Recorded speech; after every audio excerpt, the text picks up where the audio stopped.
జరిగినటువంటి బ్లాస్ట్లో దాదాపు 8 మంది వరకు మరణించారనేటువంటి వార్త ఇప్పుడే రావడం జరిగింది.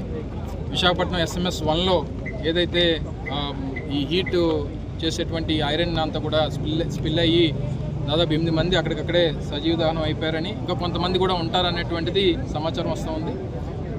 మొదటి నుంచి స్టీల్ ప్లాంట్లో ఈ గడిచినటువంటి 2 సంవత్సరాలుగా అనేక సందర్భాల్లో స్టీల్ ప్లాంట్ని నిర్వీర్యం చేసేటువంటి కార్యక్రమంలో భాగంగా పూర్తిగా దాని మీద శ్రద్ధ పెట్టడం మానేశారు. కేవలం దాన్ని ప్రైవేట్ పరం చేయాలనేటువంటి ఆలోచనతో దాన్ని ఏదో రకంగా ఇది నష్టాలు కలిగిస్తూ ఉంది, లేకపోతే ఎలాంటి ప్రమాదాలు జరుగుతూ ఉన్నాయి. ఈ మధ్యకాలంలో ఎప్పుడూ లేనటువంటి ప్రమాదాలు ఇప్పుడే ఎందుకు జరుగుతూ ఉన్నాయి, ఇంతమంది ప్రాణాలు తీసేసేటువంటి దానికి ఎవరు కారకులు అనేటువంటి దాని మీద తప్పకుండా ఎంక్వైరీ జరగాల్సినటువంటి అవసరం ఉంది. సరే, ఇప్పటికిప్పుడు ఇంకా కొన్ని వివరాలు తెలుసుకోవాల్సినటువంటి అవసరం కూడా మాకుంది. కాబట్టి పూర్తి స్థాయిలో దీని మీద మాట్లాడలేకపోయినా కేవలం అశ్రద్ధతో, కేవలం స్టీల్ ప్లాంట్ని నిర్వీర్యం చేయాలనేటువంటి ఉద్దేశంతో, స్టీల్ ప్లాంట్ని ప్రైవేట్ పరం చేయాలనేటువంటి ఆలోచన ఈ ప్రభుత్వానికి, కూటమి ప్రభుత్వానికి ఎప్పటి నుంచి అయితే ఉందో మనందరూ కూడా చూసాం.